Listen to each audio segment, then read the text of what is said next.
肥咧係百病之源，再準確啲嚟講咧，可以想像嘅病大部分都係同脂肪肝有關嘅。係咪肥胖嘅人一定會係高血糖？其實真係唔係嘅。香港人嚟講啦，都有一半到係超重或肥胖，但係偏偏只有1/10人有糖尿病啦。換句話說，都有幾多肥胖嘅人咧係血糖正常嘅。的確係有啲遺傳嘅因素。嗱，有啲個別嘅體質嘅人咧，就比較容易可能係真係肥喺個肝臟入邊，喺內臟入邊咧，呢個係特別影響，即係令到身體個新陳代謝失調，佢會進入一個叫胰島素阻抗嘅狀態。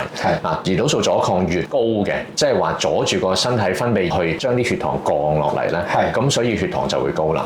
的確唔係好多人係咁嘅，但係有糖尿病嘅問題咧，好多時係即係胰島素阻抗出咗問題。咁會唔會換句説話講，即係如果肥喺個中圍嗰度，咁就係最大問題咧？同呢個內臟脂肪又有冇關係嘅咧？嗱，其實人體咧食咗嘅多餘嘅熱量咧，仲要揾地方匿嘅，身體就會將佢變成脂肪啦。嗱，如果儲存喺pat pat 啊大髀嗰啲位咧，其實就唔係好影響內臟功能嘅。但係偏偏有一啲人個別嘅體質咧，就會容易將佢累積喺個肝臟。嗱，肝臟其實超咗5% 係脂肪就叫做有脂肪肝㗎啦。如果越多嘅話咧，影響個代謝紊亂就越嚴重，個胰島素阻抗越高咧，亦都會衰耗個胰臟，影響佢個分泌之餘咧，令到佢個功能下滑得快。咁呢個情況夠嚴重嘅時候咧，就會出現糖尿病啦。原來咧身體入邊咧控制血脂啊、血壓機制咧，都同個肝臟關係好大。所以有脂肪肝嘅人咧，唔單止增加糖尿病，仲會同時增加三高嘅機會。血脂、血壓、血糖、膽固醇呢啲都係會被脂肪肝有個不良嘅影響。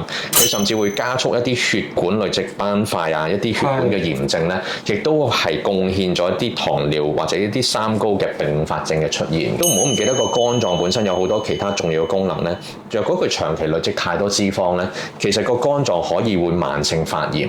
如果炎症存在得耐咧，更加一部分會發展成肝硬化，甚至會增加肝癌嘅風險。所以其實肥咧係百病之源。再準確啲嚟講咧，可以想像嘅病大部分都係同脂肪肝有關嘅。所以某個程度上嚟講，我哋健康之源就要好好啲照顧我哋嘅中間嗰橛咧。